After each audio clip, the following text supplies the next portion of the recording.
Aujourd'hui, on va parler ensemble de web design. Ces derniers mois, j'ai fait énormément de rendez-vous avec beaucoup d'entre vous, beaucoup de mes élèves, et vous avez tous un problème commun.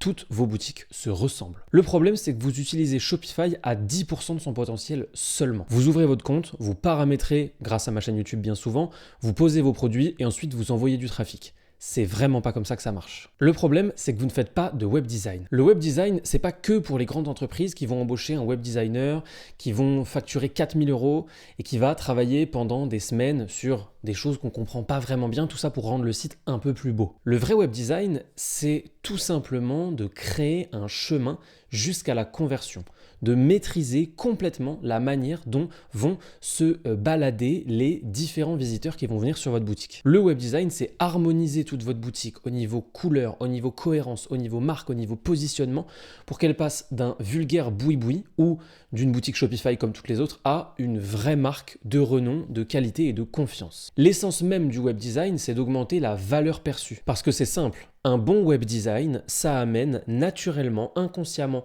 dans l'esprit de vos visiteurs, une bonne qualité des produits, une qualité de produits à la hauteur. Si je vous présente deux boutiques qui vendent exactement la même chose, une avec un web design qui sera passable et l'autre avec un web design vraiment travaillé, un web design vraiment poussé, je sais très bien sur laquelle vous irez acheter le produit. Et vous le savez aussi. Le but du web design, c'est d'augmenter votre taux de conversion. C'est vraiment son but premier, son but principal. C'est pas de faire beau, pas du tout. C'est vraiment que vous ayez plus de ventes, que vous convertissiez plus de trafic. Faire un joli packaging autour de votre produit, je ne parle pas du packaging physique mais bien du packaging site web pour arriver à le vendre plus facilement. Dans cette vidéo, on va donc voir ma méthode complète pour créer le web design parfait sur votre boutique, pour devenir vraiment unique, pour dépasser vos concurrents, augmenter votre taux de conversion et avoir le web design et l'aura d'une grande marque. Donc restez bien jusqu'à la fin de cette vidéo parce que vous allez découvrir et je vais vous présenter toute la méthode pour que vous compreniez des choses dont vous n'aviez même pas idée qui vont vraiment vous aider à réussir en e-commerce. Moi, c'est Louis, j'ai une agence de web design depuis 6 ans et je suis formateur sur Shopify depuis quelques années déjà. Je vais donc vous présenter dans cette vidéo ma méthode Designify, c'est parti. J'ai donc créé une mind map pour qu'on puisse voir ensemble un petit peu tout le plan, tout le déroulé pour que vous puissiez créer en même temps que moi. Le but de cette vidéo, ça va être que vous soyez actif. Vous pouvez la regarder une première fois en entier et vraiment juste vous imprégner de tout ce que je vais vous présenter. Et ensuite, on va passer à la pratique un peu plus tard. Donc, dans un premier temps, ça sert à quoi vraiment le web design ? Le web design, ça sert à présenter et organiser des informations. Okay, donc ça, il faut vraiment le comprendre parce qu'on est loin de simplement faire beau. C'est pas du tout l'objectif de base du web design. C'est juste de bien structurer, bien présenter. Le design, à la base, c'est l'intention, c'est intentionnaliser. Ça veut dire dessin, mais dans les deux sens du terme. Dessin, D-E-2-S-I-N et D-E-2-S-E-I-N. Donc, intention. Et donc, il va falloir se dire que votre web design, en fait, eh bien, c'est lui qui va transmettre le message, qui va transmettre l'intention que vous voulez transmettre à vos visiteurs. Si vous le bâclez ou s'il est fait au hasard, le message ne passe pas, le site est mal organisé. Un site mal organisé, c'est un taux de conversion qui est bas, qui est mauvais. Et donc, le web design va augmenter la valeur perçue. Parce que quand on travaille ce côté-là, quand on va venir justement englober son site dans quelque chose de professionnel, de moderne et qui véhicule le bon message avec le bon positionnement et une bonne cohérence, eh bien, on va arriver à d'excellents résultats. Donc, c'est vraiment important de comprendre ça. C'était juste une toute petite partie rapide, mais il faut vraiment avoir en tête que le web design, ce n'est pas que faire du beau. Okay, le beau, c'est bien, mais le beau, on laisse ça à ceux qui veulent simplement faire des sites pour gagner des prix ou des awards. Nous, le but, c'est d'augmenter le taux de conversion. Donc, on passe aux grandes règles de web design. Les grandes règles de web design, il y en a trois principales, il en existe d'autres, mais il y en a trois principales dont je voulais vous parler. La toute première, c'est la cohérence. C'est un des soucis que je vois le plus fréquemment sur vos boutiques. Vous n'êtes pas du tout cohérent. Vous n'êtes pas cohérent au niveau de vos couleurs, pas cohérent au niveau de votre design system, vous n'êtes pas cohérent au niveau des angles. En fait, vous n'êtes cohérent au niveau de rien. Ça participe énormément au fait que votre boutique ne paraisse pas une boutique de confiance. Donc, il va falloir travailler sur cet aspect. Il y a plusieurs types de cohérence. Il y a la cohérence de marque, cohérence visuelle, et la cohérence de positionnement entre les éléments que vous avez créés sur votre marque et le prix, les produits, etc. Je vais vous donner un petit exemple avec une boutique que j'ai créée pour l'occasion. C'est une boutique Boardify. C'est une boutique de test que j'ai créée juste pour vous présenter tout ça. Et vous voyez, si on descend, on a une cohérence générale qui est complète. au niveau des couleurs, au niveau des angles, au niveau des polices, bref, à tous les niveaux. Tout est bien construit, tout a été pensé. J'ai construit cette boutique avec une méthode complète que je suis en train de vous présenter. Et le but, c'est vraiment de rendre la chose la plus agréable possible pour les visiteurs et surtout que chaque élément soit placé de manière judicieuse et de manière choisie. On ne fait rien au hasard. Le hasard, ça mène à l'échec. Donc, nous, ce qu'on va devoir faire ensemble, c'est arriver à créer une boutique de manière structurée, de manière pensée avec une méthode. Une première partie de cette méthode que j'aime vraiment beaucoup, c'est un concept que j'ai appelé l'arborescence artérielle. L'arborescence artérielle, c'est quelque chose que vous devriez tous faire au début, au moment où vous créez votre site. Si vous l'avez déjà créé et que vous n'avez pas fait ça, je vous rassure, vous pouvez le faire dès maintenant. Je vais vous expliquer rapidement ce que c'est. C'est très simple. Le principe de l'arborescence artérielle, c'est que chaque page est une artère. Et le cœur, celui qui réunit toutes les artères, c'est votre checkout. Il faut donc que depuis n'importe quelle page, on puisse accéder au checkout. Vous devez donc créer une arborescence complète de votre site qui amène au même point, de manière générale, c'est le checkout. Parce que c'est l'endroit où, effectivement, on passe à la conversion. C'est l'objectif général de votre site. Donc c'est vraiment très très important d'avoir ce type d'arborescence et de penser la construction. Si vous faites une construction au hasard, vos visiteurs vont se perdre, vos visiteurs vont aller ailleurs, vos visiteurs vont penser à autre chose. Alors que si vous arrivez à les mettre dans une arborescence artérielle, on peut aussi appeler ça un tunnel de vente, mais c'est pas exactement la même chose, eh bien, ils sont dans le tunnel, ils sont coincés dans l'artère et de toute manière, ils iront jusqu'au checkout. Une autre grande règle très importante, ça va être le responsive. Sur Shopify, vous n'avez pas beaucoup de problèmes avec ça, parce que Shopify est très bien construit. Au niveau du responsive, c'est déjà très bien fait de base sans que vous y touchiez, mais il y a quand même des petites choses à prendre en compte, comme le fait qu'il ne faut pas que la page soit trop longue, il faut mettre le maximum de choses sur 2 colonnes, etc. Donc tout ça, c'est très important. Il faut le prendre en compte dans votre création. Ensuite, on va parler des couleurs. Les couleurs, c'est pareil, ça ne se choisit pas au hasard. Je sais que la majorité d'entre vous choisissez vos couleurs parce que vous les aimez bien, parce que voilà, c'est des produits que vous vendez pour les femmes, donc vous avez mis un peu de rose, vous avez mis des couleurs claires. C'est des produits de luxe, donc on va mettre du noir et du blanc. Ça ne se passe pas comme ça. C'est pas aussi simple que ça. Chaque couleur a une signification. Elles veulent dire quelque chose. Elles ont un message à faire passer. Et donc, si vous choisissez vos couleurs au hasard, en plus, la plupart du temps, c'est des couleurs qui ne vont pas ensemble que vous choisissez, donc ça va poser problème. Ça pose problème dans l'inconscient du visiteur. Il y a quelque chose qui ne va pas, quelque chose qui bloque, il dit bon, et il passe à autre chose. N'oubliez pas que vos visiteurs, pendant qu'ils sont sur votre boutique, ils ne sont pas du tout concentrés. C'est leur inconscient qui prend la majorité des décisions. Leur inconscient va décider s'ils vont plus loin ou pas, s'ils continuent de chercher, s'ils s'intéressent vraiment au produit. Et leur conscient, le côté émotionnel, va décider de l'achat. Et ensuite, le côté rationnel va justifier cet achat. Il est bien important de le comprendre. On ne fait pas d'achat rationnellement, ou en tout cas très peu. Ça dépend vraiment des gens. Peut-être que vous, c'est votre cas, mais vos visiteurs, ce n'est pas le cas. Donc, il faut vous dire qu'ils vont acheter de manière émotionnelle et justifier de manière rationnelle. Donc comment utiliser les couleurs ? Les couleurs, il va falloir les mettre de manière intelligente. On ne les met pas au hasard sur sa boutique, etc. Par exemple, il va falloir qu'il y ait des CTA qui soient plus mis en avant que d'autres parties de votre boutique. Donc utilisez les couleurs de manière sensée, de manière réfléchie. Vous ne devez pas toujours avoir les mêmes couleurs aux mêmes endroits et que ça fasse un manque de contraste, que ce ne soit pas hyper intéressant, que ça manque de hiérarchie, etc. Pour ça, il y a un truc très bien, c'est que dans Shopify, vous pouvez utiliser les nuanciers de couleurs. Les nuanciers de couleurs de Shopify, ils sont super bien faits, super bien construits, et ça vous permet quand même de ne pas faire trop d'erreurs. Vous pouvez en plus en construire autant que vous voulez, même si moi, je suis assez partisan de n'en mettre que quelques-uns, j'ai ma petite méthode là-dessus. Je vais vous montrer rapidement la palette de couleurs que j'ai créée pour Boardify, c'est celle-ci. C'est très simple, c'est une palette de couleurs avec 3 couleurs. En principal, ici au milieu, on a notre couleur de fond, qui en fait est un dégradé de ce bleu qui est présent ici. Okay, c'est important parce qu'il faut évidemment qu'il y ait une couleur de fond qui soit principale et qui soit celle qu'on voit le plus, qui n'abîme pas les yeux, qui ne fatigue pas et qui en même temps ait un petit peu de personnalité. Si on met du blanc classique, eh bien c'est toujours un petit peu moins bien. On a moins d'âme, c'est moins intéressant. Au niveau du bleu, j'ai choisi le bleu pour plusieurs raisons. C'est une marque fictive de snowboard. Donc, j'ai sélectionné le bleu parce que le bleu, ça renvoie à la sécurité. C'est très important au niveau d'un snowboard puisque c'est un sport qui peut éventuellement être dangereux. Donc, il ne faut pas commencer à mettre des couleurs comme du rouge, etc. Même si ça peut être des couleurs associées au sport, donc ça peut être intéressant. Mais moi, j'ai préféré jouer sur ce côté-là. J'ai aussi joué sur le fait que le bleu signifie la vie et la force. La force, c'est intéressant. Pourquoi ? Parce que quand on fait du snowboard, il y a toute une histoire de style. On est un peu plus stylé que ceux qui font du ski, on a un certain flow, etc. Donc, c'est toujours intéressant. Et la vie, je n'ai pas vraiment besoin de vous expliquer, c'est assez évident. La vie, parce que c'est un sport qui permet de vraiment se dépenser, etc., etc. Ensuite, j'ai choisi le noir en couleur secondaire. Alors encore une fois, c'est pas tout à fait du noir, c'est quasiment du noir, mais pas tout à fait. Ça permet un peu plus de personnalité, un peu plus d'âme. Ce noir, il renvoie à plusieurs choses. Puissance, sobriété, élégance. Élégance, encore une fois, pour le côté slide, rider, pour le fait d'être sur son snowboard et de pratiquer ce sport élégant.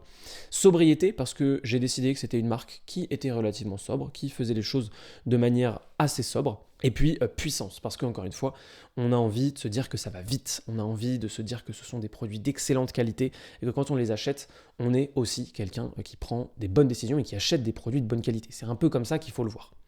Donc, ces trois couleurs-là, elles ont été choisies pour ça. Je ne les ai pas choisies au hasard, j'ai passé du temps et je peux les justifier. C'est ça qui est très important, c'est de pouvoir justifier vos différents choix. Une fois que vous aurez choisi vos couleurs, vous pouvez passer au texte. Pour les textes, on va se concentrer sur 2 polices maximum. J'arrête pas de vous le répéter, je le vois en rendez-vous tout le temps. Ce sont les mêmes erreurs. Donc 2 polices maximum, une pour les textes, une pour les titres. Ensuite, on va choisir une police cohérente à sa thématique et son identité visuelle. C'est vraiment très important parce que la majorité d'entre vous, malheureusement, choisissez un peu des polices trop basiques, des polices sans âme, des polices un peu vides de sens. Et du coup, eh bien, vous perdez l'occasion de véhiculer un message. Encore une fois, une intention. On est toujours dans le web design. Et là, effectivement, c'est vraiment dommage. Donc choisissez des polices qui vont être cohérentes, qui vont être intéressantes et qui vont amener de la personnalité à votre boutique. De plus, je vous le rajoute parce que c'est l'erreur que je vois le plus souvent de toutes 3 lignes maximum. 3 lignes maximum, qu'est-ce que ça veut dire? C'est que de manière générale, partout où vous allez écrire sur votre boutique, à part la fiche produit, essayez de faire 3 lignes maximum dans chaque encart, à chaque endroit. Si vous mettez plus, ça devient moins esthétique, c'est moins agréable à lire, c'est moins agréable à regarder, c'est moins fluide, bref, vous allez perdre les gens, ça rend votre boutique brouillon. Donc cantonnez-vous à 3 lignes maximum et surtout mettez le même nombre de lignes quand vous avez des choses qui s'alignent sur ordinateur, sur mobile aussi. Moi je vais vous montrer le duo de police que j'ai choisi pour Boardify. J'ai choisi 2 polices. J'ai choisi la police qui s'appelle Calam. C'est une police disponible sur Canva et sur Shopify. C'est très important que ce soit disponible sur les deux. Et une police qui s'appelle Poppins. Poppins, c'est une police un peu basique. J'aurais pu aller un petit peu plus loin, creuser quelque chose d'un peu plus intéressant. Poppins, on la voit partout. Donc, ça, c'est pas forcément ce que je vous recommanderais. En revanche, Calam, c'est une police que j'aime beaucoup. Elle a beaucoup de personnalité, elle a un style vraiment particulier qui fait qu'on va reconnaître, parce que c'est aussi à ça que ça sert la police, c'est de pouvoir reconnaître le style sur les réseaux sociaux, sur les supports, sur les ads, etc. C'est une police qui est arrondie, puisque là on est sur du ski, on est sur un sport, on va pas commencer à mettre quelque chose de trop sérieux, de trop anguleux. Et en plus, j'ai adopté un ton et un positionnement assez friendly, assez amical, donc j'avais envie que ma police principale le rappelle et le ressente. C'est exactement la même chose. Ne choisissez pas vos polices au hasard. Vos polices signifient quelque chose. Même si pour vous, elles ne signifient rien, le but, c'est de comprendre qu'elles signifient quelque chose dans l'inconscient de votre prospect, de votre visiteur. Donc, il faut absolument prendre ça en compte. L'étape d'après, c'est une étape extrêmement importante qui est trop souvent sous-cotée ou trop souvent passée à l'as, c'est le logo. Le logo, il doit absolument respecter toute votre charte graphique. Je vous donne un exemple tout bête avec le mien qui est juste ici.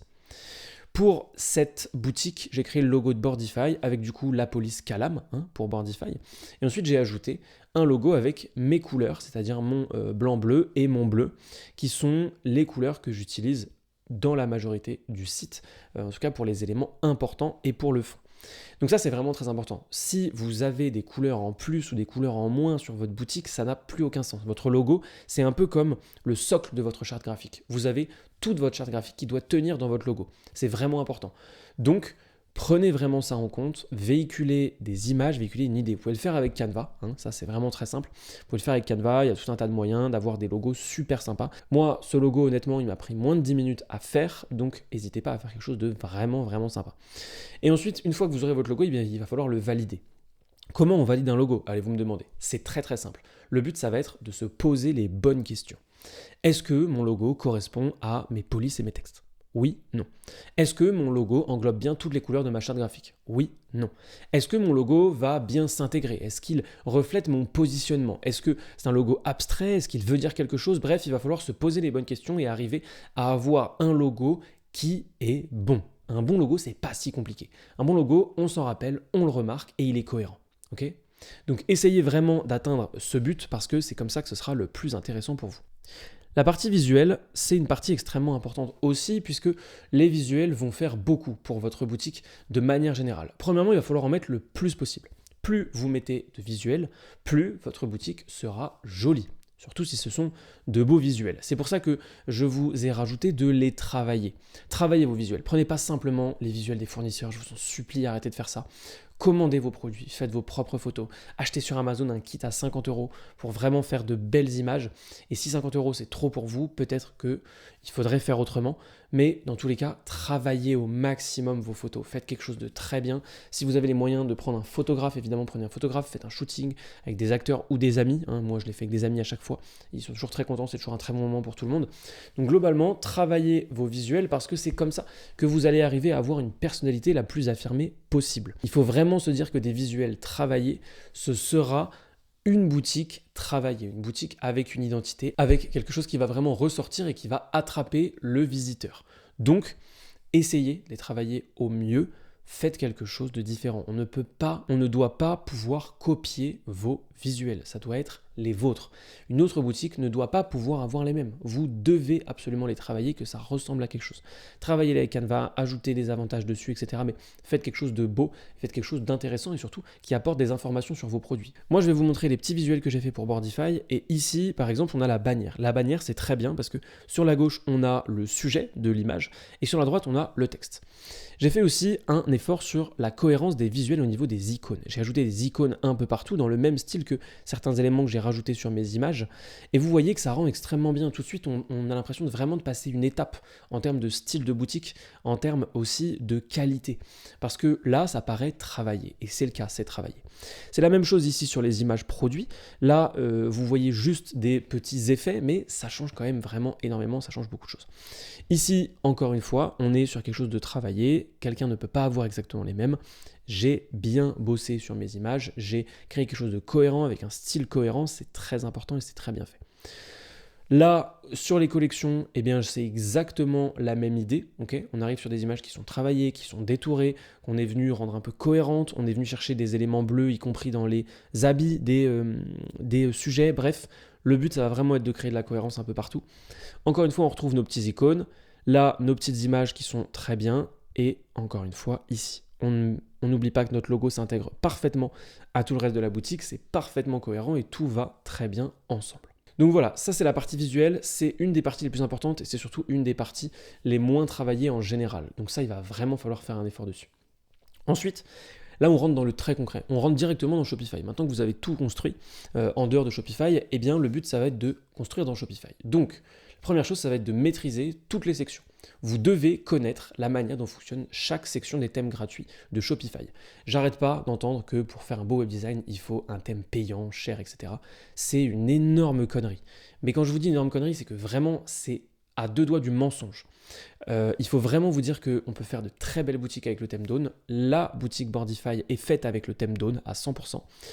Il y a des très belles boutiques comme je pense à la boutique de Nike Strength, tous leurs produits Force, c'est fait sur Shopify avec le thème Dawn. Alors certes, ils ont rajouté du code, etc. Mais de base, vous pouvez avoir quelque chose d'excellemment simple et d'excellemment intéressant, d'excellemment travaillé. C'est ça toute la force de Shopify, c'est que vous pouvez absolument faire tout ce que je suis en train de vous décrire. C'est tout l'intérêt.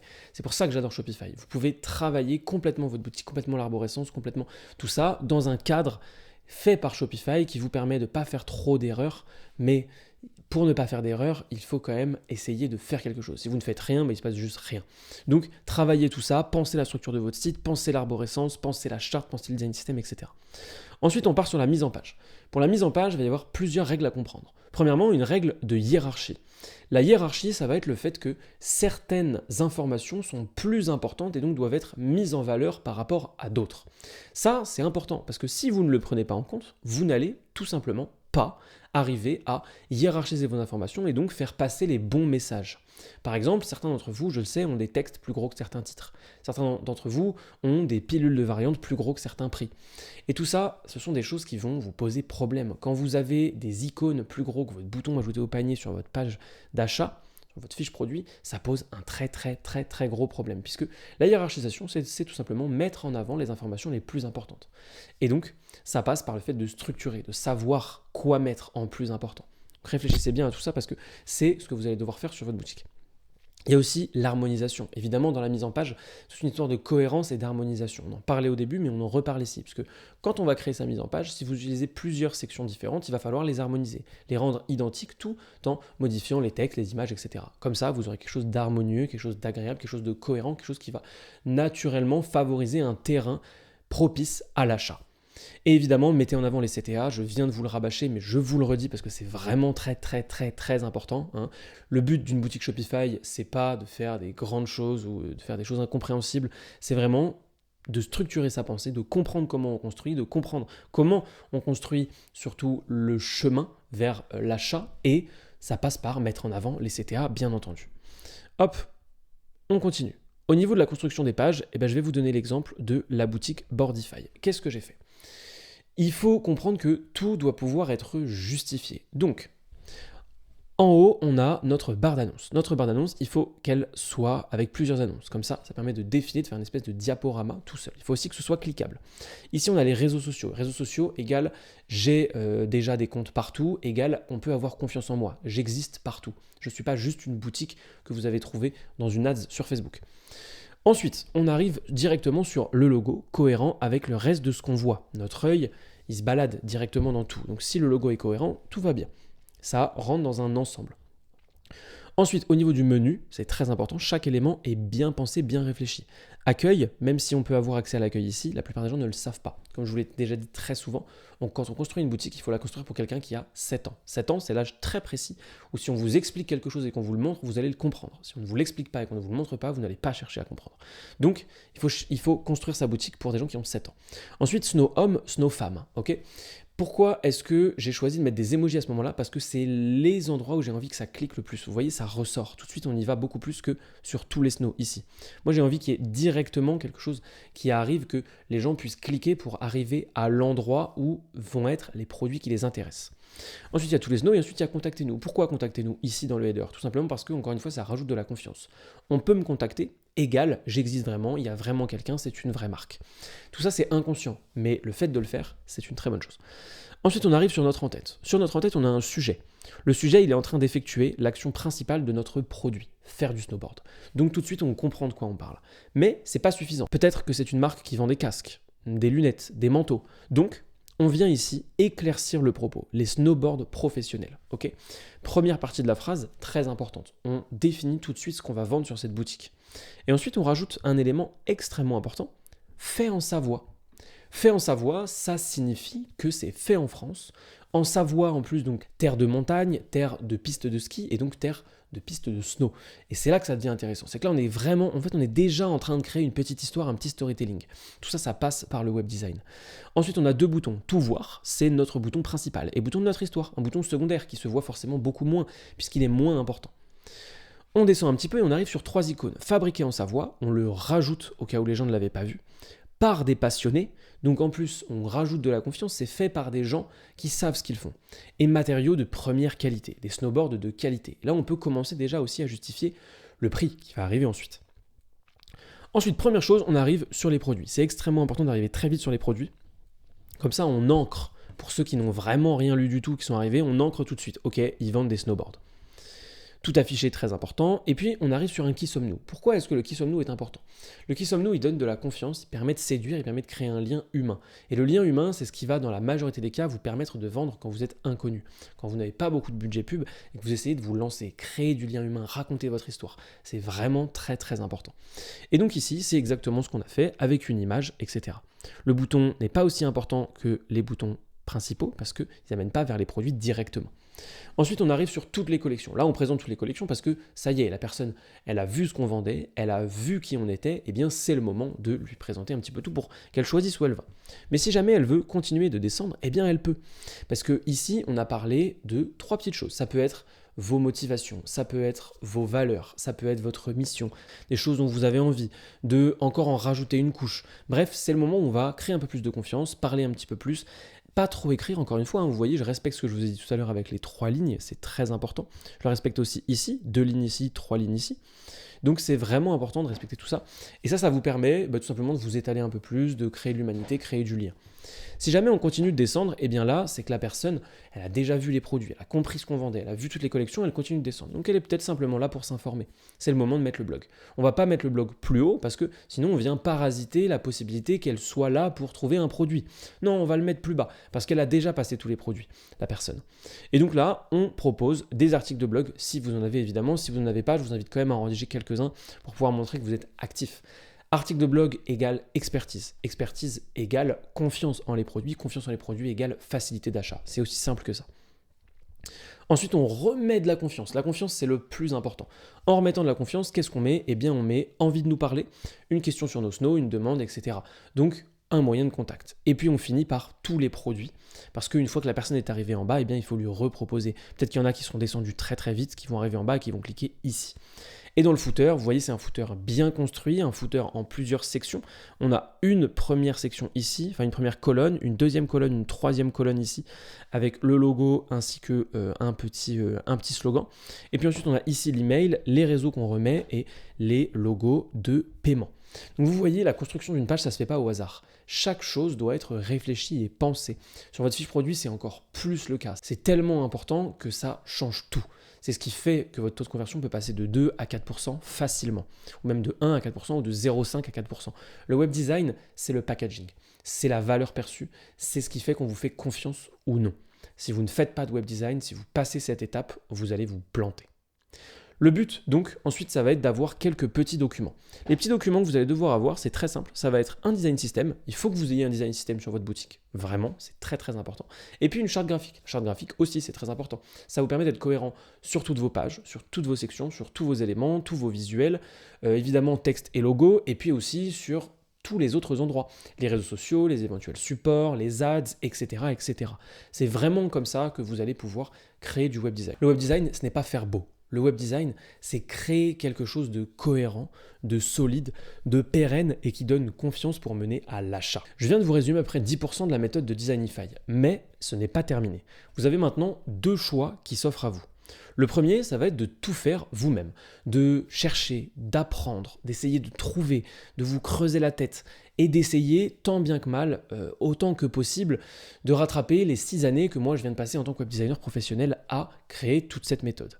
La deuxième possibilité, ça va être de vous rendre dans la description. Parce que j'ai compilé dans une formation en ligne de 7 heures toute la méthode Designify pour vous apprendre à créer une boutique professionnelle, moderne, augmenter votre taux de conversion et dépasser les 4% et créer une boutique véritablement unique. En plus de la formation, vous aurez accès à un audit complètement gratuit de votre boutique où je vais vous dire quoi améliorer une fois que vous aurez terminé de la construire. Je vais aussi vous donner gratuitement 5 templates de chartes graphiques que vous pouvez réutiliser si vous n'avez pas d'inspiration. Évidemment, la boutique Boardify, je vous ai montré que la page d'accueil, mais je vous l'offre en entier dans la formation. Vous avez le thème que vous pouvez dupliquer et modifier à souhait. J'ai ajouté mes meilleurs templates Canva, évidemment, ceux que j'utilise pour toutes mes fiches produits, pour avoir des visuels impactants, des visuels intéressants et des visuels qui en disent long sur vos produits. Pour la semaine de lancement, jusqu'au dimanche 17 mars, vous avez droit à une grosse réduction exceptionnelle qui ne se représentera pas. Et pour les plus rapides d'entre vous, vous aurez même droit à un très gros cadeau comme je n'en ai jamais fait pour ceux qui s'inscrivent dès le début, évidemment. Je veux remercier ceux qui passent vraiment à l'action dès maintenant et qui sont prêts à travailler sur le web design pour augmenter leur taux de conversion. Donc cliquez sur le lien dans la description, allez voir la page, regardez un peu tout le contenu, regardez les cadeaux, les différents bonus, les offres. Et moi, je vous dis à tout de suite dans la première leçon de la formation.